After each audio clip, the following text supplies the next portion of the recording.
Hello everyone, welcome back to the channel. This is Asna Khan. Hope you all are doing well. And today we are going to start the chapter Working of Institution for Class 9 Politics.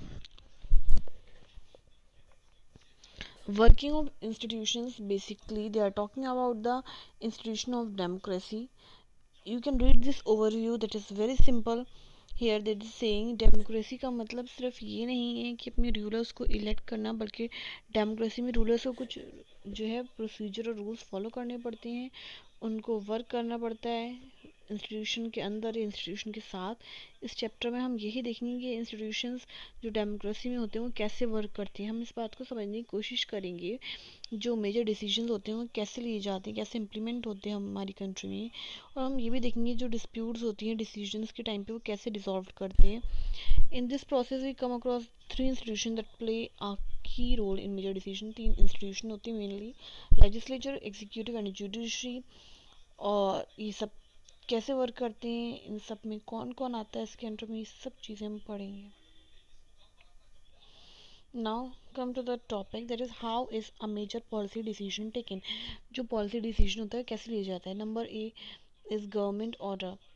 अगस्त 13 1990 में the government in India issued an order, एक order issue करा था जिसका नाम था office memorandum.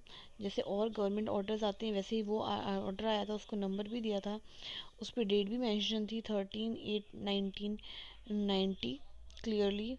ये letter का photograph आज भी है। The joint secretary and officer in the department of personal and training, the ministry of personal जो थे, उन्होंने ये करा था पब्लिक ग्रीवांसेस एंड पेंशन। उन्होंने ऑर्डर को साइन करा था। बहुत शॉर्ट था, एक ही पेज का था, और किसी भी ऑर्डिनरी सर्कुलर की तरह लग रहा था जैसे कि होते हैं।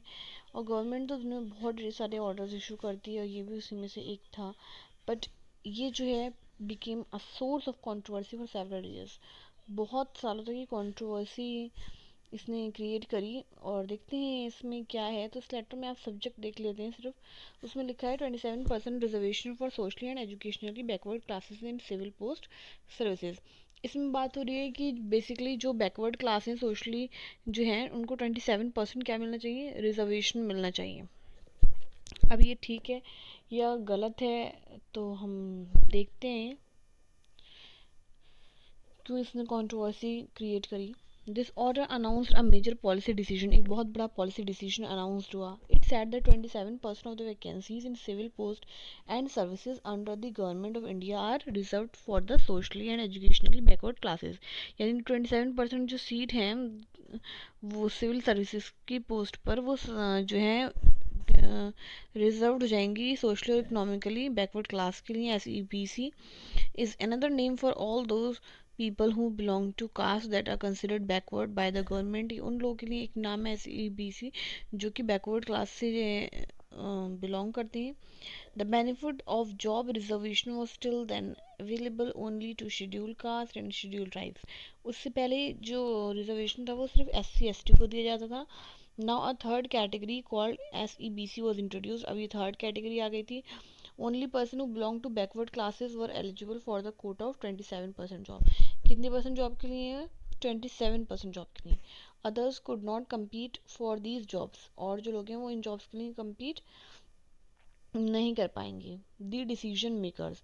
अब डिसीजन मेकर्स कौन है देखते हैं हम। Who decided to issue this memorandum, कि किसने इतना बड़ा डिसीजन लिया, किसने इस मेमोरेंडम को इशू करा। Clearly such a big decision could not have been taken by the person who sign that document. कहना जिसने वो डॉक्यूमेंट को साइन करा ज़रूरी नहीं है, बिल्कुल साफ दिख रहा है कि वो अकेले तो इतना बड़ा डिसीजन नहीं ले सकता। The officer was merely implementing the instruction given by the minister of personal. कह रहे हैं जो office public grievances and pension of which the department was a part. We can guess that such a major decision would have involved other major functionaries in our country। कह रहे हैं जो इतना बड़ा डिसीजन लिया गया इसके अंदर और भी बड़ी बड़ी फंक्शनरीज जो कंट्री की हैं वो भी इन्वॉल्व होंगी। You have already read in the previous class about some of them, कुछ के बारे में आपने पहले पढ़ा होगा। Let us go over some of the main point that you covered then. तो कुछ मेन पॉइंट्स जो आपने पहले पढ़े थे उनको कवर करते हैं। President is the head of the state and is the highest formal authority in the country. President क्या है, हेड ऑफ स्टेट है और हाईएस्ट फॉर्मल अथॉरिटी कंट्री की। प्राइम मिनिस्टर कौन है, हेड ऑफ गवर्नमेंट है and actually exercise all government powers. He takes most of the decision in the cabinet meetings में decision लेते हैं prime minister. Parliament consist of the president and to houses. Parliament के अंदर president आते हैं और to house आते हैं जो हैं लोकसभा और Rajya Sabha. The prime minister must have the support of a majority of Lok Sabha members. Prime minister को जो है सपोर्ट होना चाहिए, मेजोरिटी ऑफ मेंबर जो होते हैं लोकसभा का उनका सपोर्ट होना चाहिए। Then they're saying, so were all these people involved in this decision regarding the office memorandum? कह रहे हैं तो इतने ढेर सारे जो लोग होते हैं वो सारे इन्वॉल्व होते हैं जो लिया जाता है डिसीजन रिगार्डिंग ऑफिस मेमोरेंडम से रिलेटेड जो डिसीजन लिया जाता है। लेट अस फाइंड आउट, चलिए फाइंड आउट करते हैं कि this office memorandum was the culmination of a long chain of events. जो ऑफिस मेमोरेंडम होता है उसके अंदर जो होते हैं इवेंट्स की एक बहुत लंबी लिस्ट वगैरह होती है। The government of India had appointed the second backward classes commission in 1979। Government ने एक जो है कमीशन अपॉइंट करा था जिसका नाम था बैकवर्ड क्लासेस कमीशन 1979 में। It was headed by BP Mandal. इसको हेड करा था मिस्टर बीपी मंडल ने, इसीलिए इसको जो है पॉपुलरली लोग मंडल कमीशन भी कहते हैं। It was asked to determine the criteria to identify the socially and educationally backward classes in India. कहा गया था इस कमीशन से कि इसको आइडेंटिफाई करना है कि कौन से क्लासेस जो हैं वो सोशली और इकोनॉमिकली बैकवर्ड हैं इंडिया के अंदर, और रिकमेंड करना है स्टेप्स कि इनका एडवांसमेंट कैसे करा जाए। The commission gave its report in 1980। 1980 में कमीशन ने अपनी रिपोर्ट दी एंड मेड मैनी रिकमेंडेशंस, और बहुत ढेर सारी रिकमेंडेशंस दी। One of these was that 27% of government jobs be reserve for socially and educationally backward classes. जिसमें से एक ये था कि जो 27% गवर्नमेंट जॉब्स हैं वो रिजर्व रहेंगी 27% एजुकेशनली और बैकवर्ड क्लास के लिए, जो सोशली और एजुकेशनली बैकवर्ड क्लास में। तो ये वही चीज़ थी। तो the report and recommendation were discussed in the parliament. तो पहले किस में डिस्कस कर लिया गया? पार्लियामेंट के अंदर। For several years many parliamentary and parties kept demanding implement of the commission recommendation. तो किसने मतलब क्या हुआ, कई सालों तक पार्लियामेंट और पार्टीज जो है इसके बारे में मतलब डिमांड करती रही कि ये कमीशन जो है मतलब रिकमेंडेशन जो है ये इम्प्लीमेंट हो जानी चाहिए। तो then came the Lok Sabha election of 1989। फिर लोकसभा के इलेक्शन आए 1989 में। तो इन इट्स इलेक्शन मैनिफेस्टो, तो इलेक्शन मैनिफेस्टो में जनता दल था उसने प्रॉमिस करा कि अगर उसको जो है पावर मिलेगी, वोट लोग उसको देंगे, it would implement the Mandal commission report. तो वो मंडल कमीशन रिपोर्ट को इम्प्लीमेंट करेगा। तो the Janata Dal did form the government after this election. और इस इलेक्शन के बाद जनता दल गवर्नमेंट में आ गई, वो जीत गई। It's leader VP Singh became the prime minister. तो वीपी सिंह जो थे प्राइम मिनिस्टर बन गए। Several developments took place after that. उसके बाद बहुत ढेर सारे डेवलपमेंट्स जो थे वो हुए। जैसे the president of India in this address to the parliament announce the intention of the government to implement the recommendation of the Mandal commission. जो प्रेसिडेंट थे इंडिया के, उन्होंने एड्रेस करा अपने मतलब पार्लियामेंट को, ये अनाउंस करा कि जो इंटेंशन है गवर्नमेंट की इम्प्लीमेंट करना चाहती है वो मंडल कमीशन रिकमेंडेशन को। On 6 August 1990, the Union Cabinet took a formal decision to implement the recommendation। और 6 अगस्त 1990 को यूनियन कैबिनेट ने जो है डिसीजन लिया फॉर्मली कि ये जो है रिकमेंडेशंस इम्प्लीमेंट होने चाहिए। फिर next day prime minister VP Singh informed parliament about the decision through a statement in both the houses of parliament. फिर नेक्स्ट डे जो है प्राइम मिनिस्टर ने इन्फॉर्म कर दिया पार्लियामेंट में अपना डिसीजन जो था स्टेटमेंट के थ्रू दोनों हाउसेज में, Lok Sabha and Rajya Sabha. The decision of the cabinet was send to the department of personal. तो जो डिसीजन था कैबिनेट का वो पर्सनल डिपार्टमेंट होता है और ट्रेनिंग डिपार्टमेंट होता है, वहाँ पे सेंड कर दिया गया। The senior officers of the department drafted an order in line with the cabinet decision. फिर जो सीनियर ऑफिसर थे डिपार्टमेंट के, उन्होंने ड्राफ्ट करा एक ऑर्डर लाइन में कैबिनेट डिसीजन के साथ and took the ministers approval. उसमें मिनिस्टर्स के अप्रूवल लिए। An officer signed the order on behalf of the union government. और ऑफिसर ने जो है ये ऑर्डर को साइन करा किसके बिहाफ पे? यूनियन गवर्नमेंट के बिहाफ पे। This was how O M number 36012/31/90 was born on 13 August 1990। तो अब जो आपने ये देखा था एक जो नोटिस टाइप ऊपर सर्कुलर टाइप था, वो ऐसे उसके पीछे इतना बड़ा टाइम और ये सब चीज़ें थी, फिर वो पास हुआ बिल। ऐसे ही पास नहीं होता है, तो आपको समझ में आ गया होगा। For the next few month जो है this was the most hotly debated issue. तो अगले कई महीने तक ये जो है बहुत गर्म मुद्दा रहा, लोग इस पे काफ़ी डिबेट करते रहे इस इशू के ऊपर कंट्री में। और newspaper and magazines were full of different views and opinion on the issue. तो जितने भी मैगजीन और न्यूज़पेपर थे उन पे जो है अपने अपने ओपिनियन के साथ इशूज़ दिए हुए होते थे। It led to the wide spread protest and counter protest some of which were violent. काफ़ी लोगों ने इसके लिए धरने दिए, प्रोटेस्ट करा, और उसके जो है काउंटर प्रोटेस्ट भी हुआ जो काफ़ी कई बार वायलेंट भी हो गया, बहुत ज़्यादा वाला। पीपल रिएक्टेड स्ट्रांगली, लोगों ने बहुत strong reaction the because this decision affected thousand of job opportunities. क्योंकि इस फैसले से काफ़ी जॉब अपॉर्चुनिटीज़ के ऊपर गहरा असर पड़ा।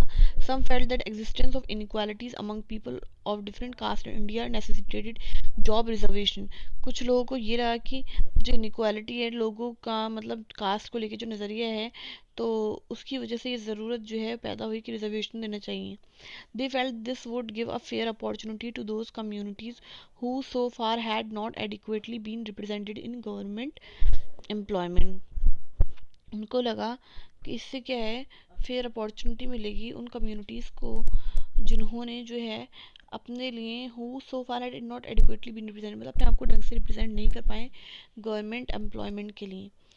Others felt that this was unfair as it would deny equality of opportunity to those who did not belong to backward communities. दूसरे लोगों को ये लगा कि भाई ये जो है फेयर नहीं है, सही नहीं, क्योंकि इससे क्या होगा, अब उनको जॉब नहीं मिलेगी, जो उनकी क्वालिटी थी, अपॉर्चुनिटी थी उनके पास, अब वो जो है वो बैकवर्ड कम्युनिटीज़ के पास चली जाएगी, हम और उनके पास नहीं रहेगी। They would be denied jobs, अब उनको जॉब के लिए मना कर दिया जाएगा, even though they could be more qualified, चाहे वो ज़्यादा क्वालिफाइड हो फिर भी। Some felt that this would perpetuate caste feeling among people and hamper national unity. कुछ लोगों को ये लगा कि कास्ट फीलिंग को जो है लोग अभी भी मतलब स्ट्रांगली परपेचुएट करेंगे, और ये जो है हमारी नेशनल यूनिटी को भी इफेक्ट करेगी। In this chapter we won't discuss whether the decision was good or not. अब हम इसमें ये डिस्कशन तो नहीं करने वाले कि डिसीजन गुड थे bad. We only take this example to understand how major decision are taken and implemented in the country. हमने ये जो एग्जाम्पल लिया इसमें ये समझ में आ गया है कि लोग डिसीजन कैसे लेते हैं गवर्नमेंट में और कैसे इसको इम्प्लीमेंट करते हैं। ये इतना मतलब जो दिखता है इतना इजी, वो इतना इजी नहीं होता है, इसका एक बहुत बड़ा प्रोसीजर होता है, काफ़ी स्टेप्स इसको गुजरना पड़ता है। हु रिजॉल्व दिस डिस्प्यूट, इस डिस्प्यूट को कौन रिजॉल्व करेगा? You know that the supreme court and the high court in India settle dispute arising out of governmental decision. कह रहे हैं आपको पता है कि सुप्रीम कोर्ट और हाई कोर्ट जो इंडिया में वही डिस्प्यूट्स को सेटल करते हैं जो डिस्प्यूट गवर्नमेंट डिसीजंस के थ्रू आती हैं। Some persons and association oppose to this order filed number of cases in the court.